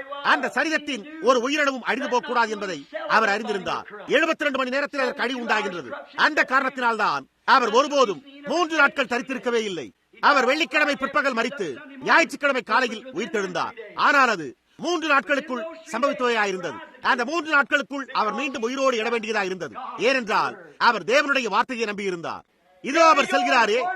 அவர் ஜீவனை விட்ட போது அவர் எங்கே சென்றார்? வேதம், அவர் ஏறினார். அவர் நோவாவின் காலத்தில் நீடிய பொறுமையோடே காத்திருந்த போது மனம் திரும்பாமற் போன காவலுள்ள ஆத்துமாக்களுக்கு போய் பிரசங்கித்தார் என்று கூறியுள்ளது. அவருடைய ஆத்துமா, அவருடைய ஆவி, அவருடைய சொந்த ஆவிக்குரிய சரீரம் கீழே சென்றது. நாம் அவரை பின்தொடர்வோமாக. இன்றிரவு ஒரு சில நிமிடங்கள் நீங்கள் அவரை பின்தொடர்ந்து செல்ல விரும்புவீர்களா? அவர் எங்கே சென்றார் என்பதை நாம் காண்போமாக.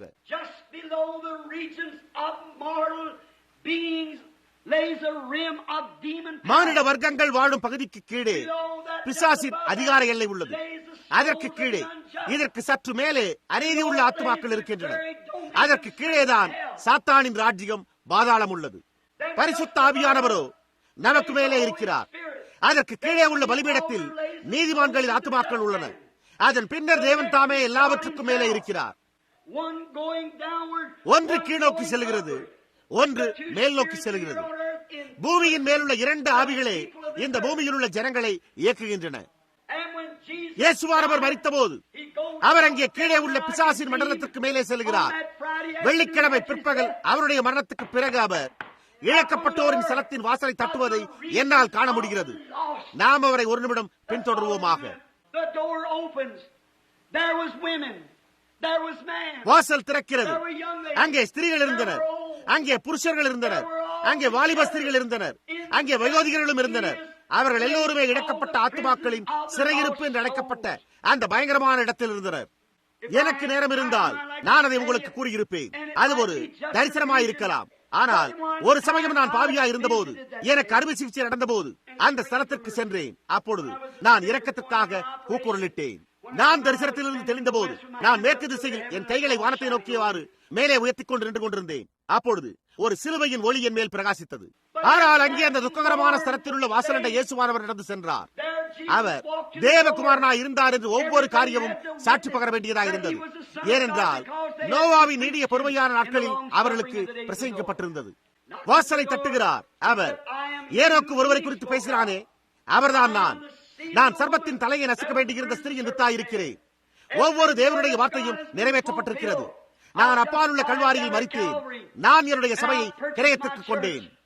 ஏனோக்கு ஒருவரை குறித்து பேசினானே, நான் தான் அவர் என்றார். அவர்கள் இரக்கமின்றி நம்பிக்கையின்றி இருந்தனர். ஏனென்றால் அவர்கள் மீறி நடந்திருந்தனர். அவர்களுடைய முகத்திற்கு முன்னரே வாசலானது அடைக்கப்பட்டது. அதற்கு கீழ்ப்பகுதியோ பிசாசுகளின் மண்டலமாயிற்று. அதற்கும் கீழே பாதாளத்தின் வாசல்களாயிற்று. அவர் வாசலை தட்டுகிறார். அவர் கல்லறையில் இருந்தபோது அவருடைய சரீரம் உயிர்த்தெழுதலுக்காக காத்துக் கொண்டிருந்தது. அப்பொழுது அவர் நீதி உள்ளோரும் அநீதி உள்ளோரும் செல்கிற ஸ்தலங்களுக்கு விஜயம் செய்தார். இந்நாட்களில் ஒன்றில் நீங்கள் ஒன்று இந்த ஸ்தலத்திற்கு அல்லது மற்றொரு ஸ்தலத்திற்கு செல்வீர்கள். அவர் பாதாளத்தின் வாசலை தட்டுகிறார். அவர் தட்டின போது பிசாசே வந்தார். அப்பொழுது அவர், ஓ, முடிவாக நீ இங்கேயே வந்து விட்டாயே. நான் ஆபேலை கொன்ற போதே நான் உன்னை கொன்று விட்டேன் என்று நிச்சயமாக எண்ணியிருந்தேன் என்று அவன் கூறுவதை என்னால் கேட்க முடிகிறது. நீங்கள் பாருங்கள், அந்த வித்து ஏதேன் தோட்டத்தில் வாக்களிக்கப்பட்ட போது பிசாசு அந்த வித்தை அழிக்க தொடர்ந்து முயன்று வந்தார். ஆபேலின் மரணமும் சேத்தின் வருகையும் கிறிஸ்துவின் மரணம் அடக்க முயற்சித்ததாயிருந்தது. அந்த வித்து தொடர்ந்து வர வேண்டும். அவனோ அதை அழிக்க முயற்சித்தான். அவன், நான் ஆபேலை கொன்ற போது உன்னை அழித்து விட்டேன் என்று எண்ணியிருந்தேன். நான் தீர்க்கதரிசிகளை கொன்ற போது உன்னை அழித்து விட்டேன் என்று எண்ணிக்கொண்டேன். நான் யோவானை சிறைச்சேதம் பண்ணின போது உன்னை அழித்து விட்டேன் என்ற நிச்சயத்தோடு இருந்தேன். ஆனால் இப்பொழுதோ எல்லாவற்றுக்கும் பிறகே நீ வந்துள்ளாய். நான் இப்பொழுதோ உன்னை வென்று விட்டேன் என்றான். ஓ, என்னே! அவர், சாத்தானே, இங்கே வா என்று கூறுவதை என்னால் கேட்க முடிகிறது. அவர் இப்பொழுது எஜமானாயிருக்கிறார். சாத்தானின் பக்கவாட்டில் தொங்கிக் கொண்டிருந்த மரணத்துக்கும் பாதாளத்துக்கும் உரிய அந்த திறவுகோலை அவர் தம்முடைய கரம் நீட்டி பற்றி பிடிப்பதை என்னால் காண முடிகிறது. மேலும் அவர், நான் உனக்கு முன்னறிவிப்பை தெரிவிக்க விரும்புகிறேன். நீ இவ்வளவு காலம் முழுமையாக பொய்யுரைத்து ஏமாற்றி வந்தாய். நான் ஜீவனுள்ள தேவனுடைய கன்னிப்பிறப்பின் குமாரனாயிருக்கிறேன். என்னுடைய ரத்தம் இன்னமும் சிலுவையில் ஈரக்கசிவோடு உள்ளது. முழு கடனும் செலுத்தப்பட்டாயிற்றே. உனக்கு இனிமேல் எவ்வித உரிமையுமே கிடையாது. நீ துகிலுரியப்பட்டிருக்கிறாய். அந்த திறவுகோல்களை என்னிடம் கொடு என்று கூறுவதை என்னால் கேட்க முடிகிறது. அது உண்மை. மேலும் அப்படியே சுற்றி திரும்பி தன்னுடைய காலினால் ஒரு நல்ல வலுவான உதவி அவனுக்கு கொடுத்து கதவை வேகமாக இழுத்து அடித்து மூடிவிட்டு அங்கேயே தரித்து கிட, இது முதற் கொண்டு நான் தான் எஜமான் என்று கூறுவதையும் என்னால் கேட்க முடிகிறது. இப்பொழுது அவர் ராஜ்யத்திற்கான திறவுகோல்களை உடையவராய் இருக்கவில்லை. ஏனென்றால் அவர் அவைகளை பேதுருவினிடத்தில் கொடுத்து விட்டார். நாம் எல்லோரும் அதை காலையில் தண்ணீர் ஞானஸ்தானத்தில் புரிந்து கொண்டோம். ஆனால் அவர் மரணத்துக்கும் பாதாளத்துக்கும் உரிய திறவுகோல்களை உடையவராய் இருந்தார். அவர் அவைகளை எடுத்துக் கொண்டார். அவர் உயிர்த்தெழுதலுக்கு பிறகு அவர், நான் மரணத்துக்கும் பாதாளத்துக்கும் உரிய திறவுகோல்களை உடையவராய் இருக்கிறேன் என்றார். பேதுருவோ பரலோக ராஜ்யத்தின் திறவுகோல்களை உடையவனாய் இருந்தான். சாத்தான் மரணத்துக்கும் பாதாளத்துக்கும் உரிய திறவுகோல்களை உடையவனாய் இருந்தான். ஆனால் இப்பொழுதோ இயேசு சபைகளை பெற்றுக்கொண்டு அவரே எஜமானாய் இருக்கிறார். இதோ அவர் அங்கிருந்து புறப்பட துவங்குகிறார். இது ஈஸ்டர் தினமாய் உள்ளது. நேரமோ துரிதமாக கடந்து கொண்டிருக்கிறது. ஆனால் அங்கு மற்றொரு குழு இருக்கிறது. யோபு எங்கே இருக்கிறான்? ஆபிரகாம் எங்கே இருக்கிறான்? அவர்கள் எங்கே இருக்கிறார்கள்? தேவனுடைய வார்த்தையை நம்பியிருந்த நபர்கள் எங்கே இருக்கின்றனர்? அவர் அவர்களை மறந்து விட்டாரா? மரணம் அவர்களை அடியோடு அழித்து போட்டு விட்டதா? அதை குறித்தெல்லாம் அவ்வளவுதானா? இல்லையே, இல்லவே இல்லை. தேவன் தம்முடைய வார்த்தையை காத்துக் கொள்ள வேண்டியவராயிருக்கிறார். என்னால் அவரை காண முடிகிறது. நாம் பரதீசுக்குள்ளாக ஒரு சிறு கண்ணோட்டமிடும்படியாக அங்கு நோக்கி பார்ப்போமாக. சாராளும் ஆபிரகாமும் சுற்றி நடந்து வருவதை நான் காண்கிறேன். கொஞ்சம் கழித்து யாரோ ஒருவர் வாசலண்டை நிற்கிறார். Abraham goes and opens the door. Said, honey, come here. Look here. அப்பொழுது ஆபிரகாம் சென்று கதவை திறந்து, தேரே, இங்கே வா, இங்கே பார். அந்த நாளில் சிந்தூர மரத்தின் கீழே என்னோடு நின்ற அந்த ஒருவர் இவர்தான் என்றான். அவர் ஆபிரகாமுடைய தேவனாயிருந்தார். Just then I can see Daniel. அதன் பின்னர் தானியேல் அவருடைய தோளை பார்த்து, நான் இங்கே நின்று கொண்டிருப்பது எவ்வளவு ரட்சிக்கமோ அவ்வளவு ரட்சிக்கமாய் கைகளால் பெயர்க்கப்படாமல் மலையிலிருந்து பெயர்ந்து உருண்டு வந்த அந்த கல்தான் அது என்று கூறுவதை என்னால் கேட்க முடிகிறது. யோபு எழும்பி என் மீட்பர் உயிரோடு இருக்கிறார் என்றும் என்றோ ஒரு நாள் அவர் பூமியின் மேல் நிற்பார் என்றும் நான் அறிவேன் என்று நான் கூறின என்னுடைய மீட்பர் அவரே. என்னுடைய சரீரம் ஒன்றுமே இல்லாமல் ஒரு சிறு கரண்டி அளவு கொண்ட சாம்பலாயிருக்கலாம். ஆனால் இப்பொழுதிலிருந்து இன்னும் 15 நிமிடத்திற்குள்ளாக நான் என் சரீரத்தை மீண்டும் பெற்று அதில் இருப்பேன். அது அவர்தான் என்று கூறுவதை நான் காண்கிறேன். எசேக்கியேல் அங்கு மேல் நோக்கி பார்த்து நான் இதே நபரைத்தான் பூமியிலிருந்து ஆகாயத்துக்கு எழும்பின சக்கரத்தின் நடுவுள்ள சக்கரத்தில் கண்டேன் என்றான். ஓ என்னே! அதன் பின்னர் ஏனோக்கு வருகிறான். ஏனோக்கு நியாயத்தீர்ப்பு கொடுக்க 1000 தமது பரிசுத்தவான்களோடு அவர் வருகிறதை நான் கண்டேன் என்றான். அங்கே பழைய ஏற்பாட்டு பரிசுத்தவான்கள் காத்துக் கொண்டிருந்தனர். நிச்சயமாகவே அவர்கள் பாவ நிவர்த்தியின் ரத்தத்தின் கீழ் இருந்தனர். அவர்களால் தேவனுடைய சமூகத்திற்குள் பரலோகத்தின் தேவனண்டை செல்ல முடியவில்லை. ஏனென்றால் வெள்ளாடு மற்றும் செம்மறியாட்டின் ரத்தமானது பாவத்தை போக்க முடியாது இருந்தது. ஆனால் அவர், என் சகோதரர்களே, நீங்கள் நினைக்கிற அந்த ஒருவர் நான் தான். நான் ஸ்தேயின் வித்தாயிருக்கிறேன். நான் தாவீதின் குமாரனாயிருக்கிறேன். நான் தேவகுமாரனாயிருக்கிறேன். நான் தான் அந்த கன்னி பிறப்பான ஒருவர். என்னுடைய ரத்தம் அதற்காக பாவ நிவர்த்தி செய்துள்ளது. நீங்கள் செம்மறியாடு மற்றும் வெள்ளாட்டின் ரத்தத்தின் கீழ் காத்திருந்தீர்கள். ஆனால் இப்பொழுதோ என்னுடைய ரத்தம் பாவ நிவர்த்தி செய்கிறது. எனவே நீங்கள் விடுதலையாயிருக்கிறீர்கள். நாம் மேலே எழுப்பி செல்வோமாக. ஏறக்குறைய உயிர்த்தெழுதல் நெருங்கிக் கொண்டிருக்கிறது என்றார். இன்றிரவு 1900 ஆண்டுகளுக்கு முன்பு சம்பவித்ததை குறித்து சற்று சிந்தித்து பாருங்கள். ஆபிரகாம், ஆண்டவரே, நாங்கள் மீண்டும் எங்களுடைய சரீரத்தில் எழும்பி வருவதை சாராளும் நானும் அவ்வளவாய் விரும்பினோம். நாங்கள் உங்களுடைய பாதையில் செல்லும் போது சில இடத்தில் நாங்கள் சற்று நின்று பார்ப்போமேயானால் நீர் அதை விரும்புவீராய் என்று கேட்பதை என்னால் கேட்க முடிகிறது. அதற்கு அவரோ, ஏன் விரும்ப மாட்டேன்? நிச்சயமாக விரும்பாமல் இருப்பேனா? நான் என்னுடைய சீசர்களோடு ஏறக்குறைய 40 நாட்கள் தரித்திருக்கப் போகிறேன். எனவே சுற்றுமுற்றும் பாருங்கள், ஒவ்வொரு காரியமும் எப்படி காணப்படுகிறது என்று பாருங்களேன் என்று கூறுவதை என்னால் கேட்க முடிகிறது. அந்த மகிமையான உயிர்த்தெழுந்த ஈஸ்டர் காலையில் கர்த்தருக்கு சித்தமானால் நாம் யாவரும் அந்த காலையில் எடுத்துக் கொள்ளப்படுவோம். அவர் மரித்தோரிலிருந்து எழுந்தபோது பரிசுத்த மத்தேயு 27ஆம் அதிகாரத்தின்படி பூமியின் தூளில் நித்திரையடைந்திருந்த அநேக பரிசுத்தவான்கள் எழும்பி கல்லறைகளை விட்டு வெளியே வந்தனர் என்று வேதம் கூறியுள்ளது. அது யாராயிருந்தது? ஆபிரகாம், ஈசாக்கு, யாக்கோபு, யோபு என்றோ ஒரு நாள் மீட்பர் பூமியின் மேல் நிற்பார் என்று ஆவிக்குரிய பிரகாரமாய் வெளிப்படுத்தப்பட்ட வெளிப்பாட்டின் மூலமாய் அவர்கள் அதை அறிந்திருந்தனர். அது அவர்களால் அந்த நித்திரையடைந்தவர்களின் முதற் பலனாய் இருந்தது. அங்கே அவர்கள் நகரத்திற்குள் நடந்து சென்றனர். சாராளும் ஆபிரகாமும் முழு வாலிபமாக, அழகாக, முழுமையான ஜீவனை கொண்டவர்களாக, இனி ஒருபோதும் வயோதிபம் அடையாதவர்களாக, இனி ஒருபோதும் சுகவீனம் அடையாதவர்களாய், இனி ஒருபோதும் பசி அடையாதவர்களாய் தங்களுடைய சரீரங்களில் சுற்றி நடந்து வருவதை என்னால் காண முடிகிறது. காய்பாவோ அங்கு நின்று கொண்டு என்ன நடந்தது என்று உங்களுக்கு தெரியுமா? அந்த ஒரு நாள் அங்கே ஏதோ ஒரு காரியம் சம்பவித்ததாக இருந்தது. இந்த தேவாலயத்திற்குள்ளே காணப்படுகிற இந்த அலங்கோலத்தை சற்று பாருங்களேன். நாம் யாராவது ஒருவரை கொண்டு வந்து அந்த தேவாலய திரைச்சிலையை தைக்க வேண்டியவர்களாக இருக்கிறோம். அந்த பலிபீடம் நிலைவாய் கவிழ்க்கப்பட்டதை பாருங்கள். என்ன சம்பவித்தது? அந்த ஆள் ஜோதிடராய் இருந்தாரா? அவர் ஒரு சூனியக்காரராய் இருந்தாரா? இல்லை என்றால் என்ன சம்பவித்தது? ஜோசிபஸ், இங்கே வா. அங்கே நின்று கொண்டிருக்கிற அந்த வாலிப தம்பதியினர் யார் என்று சொல்லுங்களேன் என்கிறான். ஆபிரகாமோ, சாராளே, நாம் அடையாளம் கண்டுகொள்ளப்பட்டு விட்டோம். எனவே நாம் இங்கிருந்து வெளியேறுவதே மேலானது என்று கூறினான். அநேகருக்கு காணப்பட்டனரே, அவர்கள் யாவருக்கும் காணப்படவில்லை. முடிவிலே கவனியுங்கள். அவர் உயிர்த்தெழுந்த பிறகு ஒரு நாள் அவர்கள் விஜயம் செய்தனர். ஆபிரகாம், ஈசாக்கு, யாக்கோப் அவர்கள் யாவரும் அந்த தாய்நாட்டிற்கு விஜயம் செய்தனர். இயேசுவானவர் உன்னதத்திற்கு ஏறி போகையில் நீங்களோ, சகோதரன் பிரணாம், அது கற்பனையா என்று கேட்கலாம். இல்லை ஐயா, நான் இன்னும் ஒரு நிமிடத்தில் அதற்கான வேத வாக்கியங்களை உங்களுக்கு காண்பிக்க உள்ளேன். அவர் மேலேறி செல்ல துவங்கும் போது அவர்கள் அவரை மாத்திரம் கண்டனர். ஆனால் பழைய ஏற்பாட்டு பரிசுத்தவான்கள் அவரோடு சென்றனர். ஏனென்றால் வேதமோ அவர் சிறைப்பட்டவர்களை சிறையாக்கி மனுஷர்களுக்கு வரங்களை அளித்தார் என்று கூறியுள்ளது. அவர் மேலேறி செல்கையில் அவர் தம்முடைய சபையோடு இணைகிறது என்னால் காண முடிகிறது. இசைத்துக் கொண்டிருந்த அந்த குழுவில் இருந்த 2 தூதர்கள் அங்கு திரும்பி வந்து, கலிலேயராகிய மனுஷரே, நீங்கள் ஏன் வானத்தை அண்ணாந்து பார்த்திருக்கிறீர்கள்? ஏனென்றால் எடுத்துக் கொள்ளப்பட்ட இதே இயேசுவானவர் மறுபடியும் வருவார் என்று கூறினர். நிச்சயமாகவே பின்னர் அவர்கள் மீண்டும் அந்த ஊர்வலத்தில் இணைந்து கொள்ள அவசரமாக சென்று விட்டனர். ஆகாய மண்டலத்தினூடாக இயேசுவும் பழைய ஏற்பாட்டு பரிசுத்தவான்களும் சென்றனர். அவர்கள் சந்திரனை கடந்து சென்றனர். அவர்கள் சூரியனை கடந்து சென்றனர். அவர்கள் நட்சத்திரங்களை கடந்து சென்றனர்.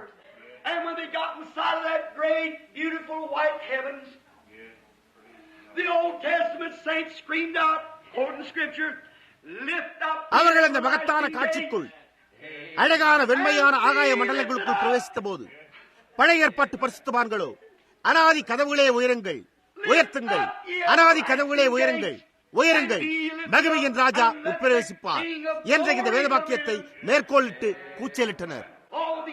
அப்பொழுது பரலோகத்தின் படிக்கட்டுகளின் கைப்பிடி கம்பிகள் அண்டை எல்லா தூதர்களும் ஒன்று கூடி, யார் இந்த மகிமையின் ராஜா என்று கேட்டனர்.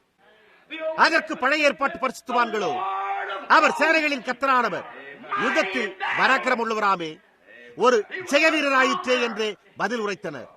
அப்பொழுது தேவதூதன் அந்த பெரிய பொத்தானை அடுத்த முத்துக்களினாலான வாசல்களோ சுழன்று திறந்தன. அப்பொழுது இந்த மகத்தான பெரிய பராக்கிரம் உள்ளவரான ஜெயவீரர் நேராக எருசலேம் நகரத்தினூடாக பழைய ஏற்பாட்டு பரிசுத்தவான்களை கொண்டு வருகிறார். தூதர்களின் கூட்டம் இசை இசைத்துக் கொண்டும் ஆரவாரமிட்டுக் கொண்டும் இருக்கின்றனர். அவர் பராக்கிரம் உள்ள ஜெயவீரராய் இருந்தாரே. அவருடைய பக்கவாட்டில் மரணத்துக்கும் பாதாளத்துக்கும் உரிய திறவுகோல்கள் தொங்கிக் கொண்டிருக்க, அவர் சிங்காசன தண்டைக்கும் தாம் விட்டு வந்த மகிமையின் ஸ்தலங்களுக்கும் நேராக சென்றார். அப்பொழுது அவர், பிதாவே, இதோ இவர்கள் இருக்கிறார்கள். என்றோ ஒரு நாள் நான் வருவேன் என்ற உம்முடைய வார்த்தையின் பேரிலான விசுவாசத்தில் அவர்கள் விசுவாசம் கொண்டிருந்தனர். நான் மரணத்தையும் பாதாளத்தையும் ஜெயித்தேன் என்று கூறினார். சகோதரனே, அது என்னவா இருந்தது? அவர் யுத்தத்தில் இருந்து வந்தார் என்று காண்பிக்கும்படியாக அவர் தம்முடைய கையில் தழும்புகளை உடையவராய் இருந்தார். உன்னதத்தில் உள்ள தேவனுக்கே மகிமை. அவரே அந்த பராக்கிரம் உள்ள ஜெயவீரராய் இருக்கிறாரே. அவர், பிதாவே, இதோ அவர்கள் இருக்கிறார்கள், ஆபிரகாம், ஈசாக்கு, யாக்கோபு என்றார்.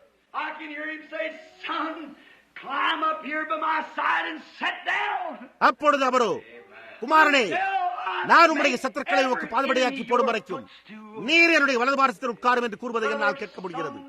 சகோதரனே, என்றோ ஒரு நாள் அவர் மீண்டும் வருவார். அப்பொழுது அது என்றே ஒரு நாளாயிருக்கும். அவர் கல்லறையில் இருந்தபோது அவர் வீணாயிருக்கவில்லை.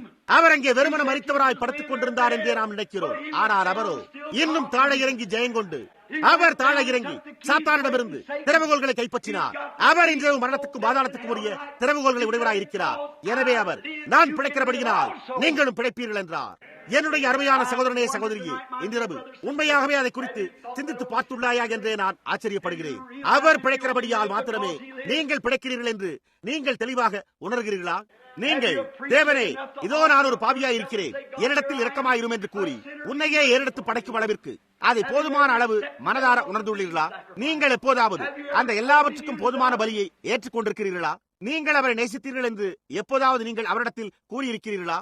நீங்கள் தவறு செய்யும் போது அது உங்களுடைய உணர்வுகளை புண்படுத்துகிறதா? இப்பொழுது நீங்கள் அந்த அனுபவத்திற்குள் ஒருபோதும் வராமல் இருந்தால் இந்த கல்லறை இடுதலின் போதாவது வருவீர்களா? நம்முடைய நேரமோ கடந்து கொண்டே இருக்கிறது. அப்படியே அருமையான உணர்வாய் உள்ளதே. ஆனால் நான் எதிர்பார்த்துக் கொண்டிருப்பதோ, நீங்கள் கிறிஸ்துவை உங்களுடைய சொந்த ரட்சகராக எப்போதுமே ஏற்றுக்கொள்ளாமல் இருந்தால் நாம் ஜெபத்துக்கு சற்று நேரம் நம்முடைய தலைகளை தாழ்த்துகையில் நீங்கள் அவரை ஏற்றுக்கொள்வீர்களா என்றே நான் எதிர்பார்க்கிறேன். சகோதரி கெட்டி அவர்களே, உங்களுக்கு விருப்பமானால் பிளவுண்ட கற்பாறைகளுக்கு மத்தியில் என்ற அந்த பாடலை நீங்கள் வைத்திருந்தால் அதை வாசியுங்கள். சரி, வேறு எந்த பாடலாக இருந்தாலும் வாசியுங்கள். உங்களுடைய தலைகள் வணங்கியிருப்பதோடு நான் உங்களை ஒரு உண்மையான கேள்வி கேட்கப் போகிறேன். நண்பர்களே, நினைவில் இருக்கட்டும், பாவியானாலும் அல்லது பரிசுத்தமானாயிருந்தாலும் நாங்கள் உங்களை அடக்கம் பண்ணும் போது நீங்கள் ஜீவிக்காமல் இருக்க போவதில்லை. உங்களுடைய ஆத்துமா எங்கோ உள்ளது. இப்பொழுது இயேசுவானவர் வேத வாக்கியங்களின்படி 2 ஸ்தலங்களையுமே விஜயம் செய்தார்.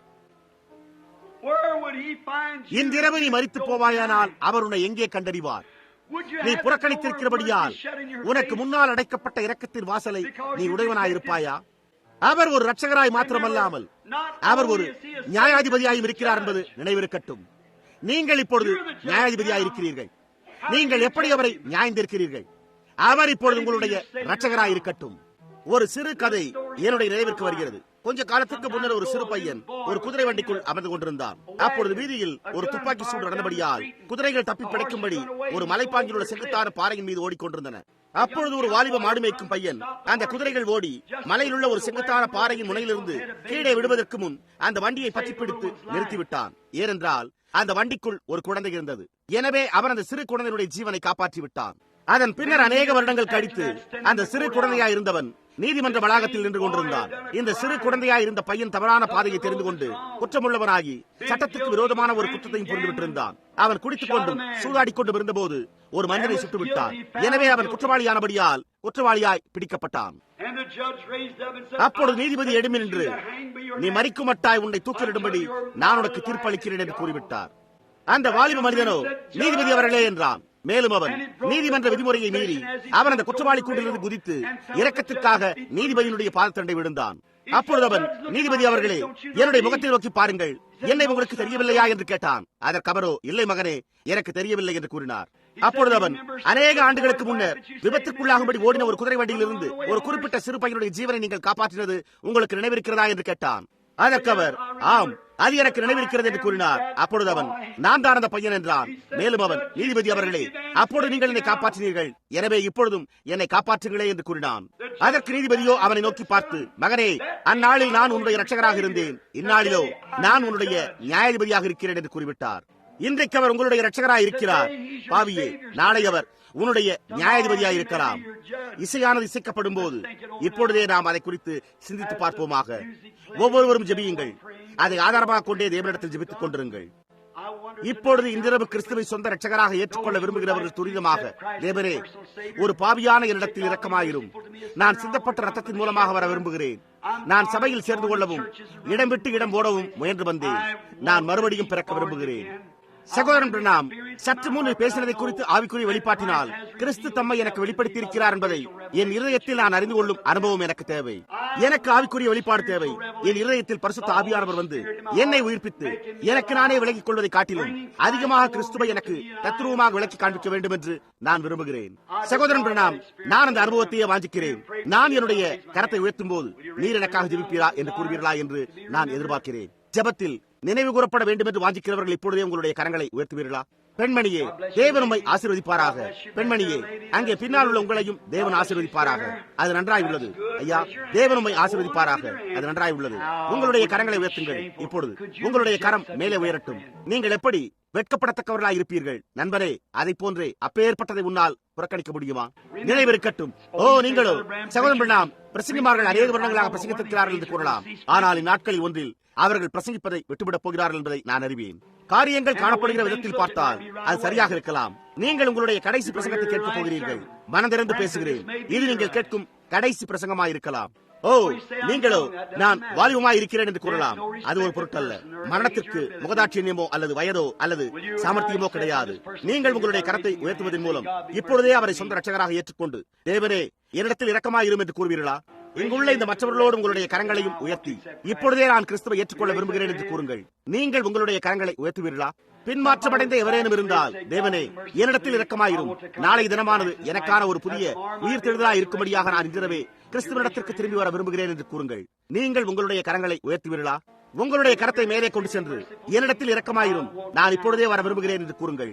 நீங்கள் அதை செய்வீர்களா? உங்களுடைய கரத்தை உயர்த்தி, நான் ஒரு பின்மாற்றமடைந்தவனாய் இருந்து வந்துள்ளேன், ஆனால் இன்றிரவோ என்று கூறுங்கள். பெண்மணியே, தேவன் உங்களை ஆசீர்வதிப்பாராக. அது நன்றாய் உள்ளது. நான் கிறிஸ்துவை என்னுடைய சொந்த இரட்சகராக ஏற்றுக்கொள்வேன். நான் இன்றிரவே அவரை ஏற்றுக்கொள்வேன். நான் தேவனை விட்டு அநேக வருடங்களாக தூர அலைந்து திரிந்து வந்தேன். ஆனால் நான் இப்பொழுதே வீட்டுக்கு வந்து கொண்டிருக்கிறேன். உங்களுடைய பழைய ஜீவியம் முடிவடையும்படியாகவும் இது உங்களுக்கான ஒரு புதிய உயிர்த்தெழுதலாய் இருக்கும்படியாக இன்றிரவே நீங்கள் அவரை ஏற்றுக்கொள்வீர்களா?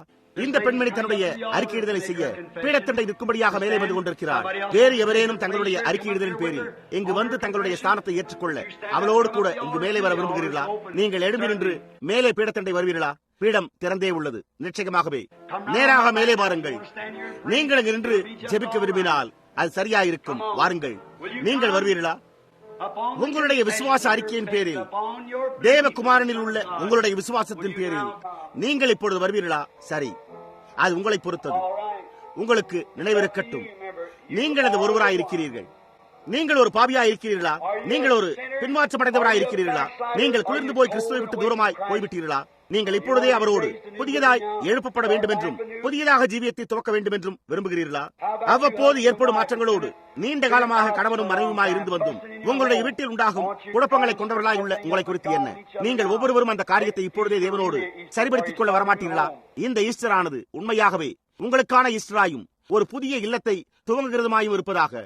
நீங்கள் சபையிலிருந்து வீட்டுக்கு சென்று உங்களால் முடிந்த அளவு சிறப்பாக ஜீவிக்க முயன்றும் உங்களுடைய குடும்பத்தினரை ஒருபோதும் ஒன்று சேர்த்து ஜெபிக்கும்படி கொண்டு வர முடியாமலும் உங்களுடைய வீட்டில் ஒருபோதும் ஜெபமே செய்ய இயலாதவர்களாய் இருந்து வருகிற உங்களை குறித்து என்ன? அந்த காரணத்தினால் நாம் இளைஞர்கள் புரிகின்ற தீய செயல்களையும் நாம் பெற்றுள்ள இந்த காரியங்களையும் உடையவர்களாய் இருக்கிறோம். அந்த காரணத்தினால்தான் அமெரிக்க இல்லங்கள் ஒற்றுமை குறைந்தவர்களாக காணப்படுகின்றன. இன்றிரவே புதியதாய் துவங்க நீங்கள் வரமாட்டீர்களா? நீங்கள் அதை செய்வீர்களா? நீங்கள் அழைக்கப்பட்டிருக்கிறீர்கள். நினைவிருக்கட்டும், நான் இப்பொழுது உங்களுடைய ஊழியக்காரனாயிருக்கிறேன். ஆனால் அந்நாளிலோ நான் ஒரு சாட்சியாயிருப்பேன். நாம் இப்பொழுது ஜெபத்திற்காக நம்முடைய தலைகளை வணங்கியிருக்கையில், எங்களுடைய ஸ்தோத்திரிக்கப்பட்ட பரலோக பிதாவே, நாங்கள் எப்படி இருக்க வேண்டும் என்று அறிந்துள்ளபடியான மிக முக்கியமானதான புனிதமான பயபக்திக்குரிய முறையில் இந்த கூட்டத்தாரை இன்றிரவு உம்மண்டை கொண்டு வருகிறோம். நாங்கள் தாழ்மையாய் உம்முடைய சிங்காசனத்தை அணுகுகிறோம். இன்றிரவு இந்த செய்தியின்படி அந்த மகத்தான கல்லறையிடுதலுக்கு பின்னரும் அவர் ஒருபோதும் அமைதியாய் படுத்திருக்கவில்லை. அவருடைய ஆத்மாவானது பூமியின் கீழே உள்ள தாழ்வான மண்டலங்களுக்குள்ளாக சென்று தேவனுடைய பணியை செய்து முடித்தது. அவர் அதை செய்யும்படிக்கு நியமிக்கப்பட்டிருந்தார். அடுத்த நாள் காலை அவர் மேலே உள்ள மண்டலங்களினூடாக சென்று தம்முடைய உயிர்த்தெழுதலில் ஒவ்வொரு காரியத்தையும் ஜெயங்கொள்வதை நாங்கள் கண்டறிகிறோம். ஆனால் அவர் ஈஸ்டர் காலையில் எங்களை நீதிமான்களாக்குவதற்காகவே வெளியே வந்தார். பாவ மனுஷர்களை குற்றவாளிகள் என்று உள்ளத்தில் உணர்த்தும்படியாகவே பரிசுத்த ஆவியை திரும்ப அனுப்பினார் என்று நாங்கள் கண்டறிகிறோம். கர்த்தாவே, உமக்கு முன்பாக நினைவு கூறப்பட வேண்டும் என்று தங்களுடைய கரங்களை உயர்த்தினவர்களுக்காக இன்றிரவு நாங்கள் ஜெபிக்கிறோம். அவர்கள் உம்மை ஏற்றுக்கொண்டுள்ளனர் என்றும் உம்மை விசுவாசிக்கிறார்கள் என்ற அவர்களுடைய தீர்மானம் இன்றிரவு அவர்களுடைய இருதயத்திலிருந்து உண்டாவதாக. அவர்கள் இன்றிரவு பரிசுத்த ஆவியினால் வாக்குத்தத்தின் முத்திரையினால் முத்திரையிடப்படுவார்களாக. பிதாவே, இதை அருளும். நாங்கள் இன்றிரவு இந்த செய்தியோடு அவர்களை உம்மண்டை ஒப்புவிக்கிறோம். இதனை கேட்டிருக்கிறவர்களுக்கு இது ஆசீர்வாதமாய் இருப்பதாக. கர்த்தாவே, அவர்கள் இதை தங்களோடு தங்களுடைய இல்லத்திற்கு கொண்டு சென்று தங்களுடைய இருதயத்தில் ஆழமாய் பதித்துக் கொள்வார்களாக. அவர்கள் தேவனுடைய வார்த்தையின் பேரில் ஜீவிப்பார்களாக. பிதாவே, இதை அருளும். ஏனென்றால் நாங்கள் இதை கிறிஸ்துவனுடைய நாமத்தில் வேண்டிக் கொள்கிறோம். ஆமேன்.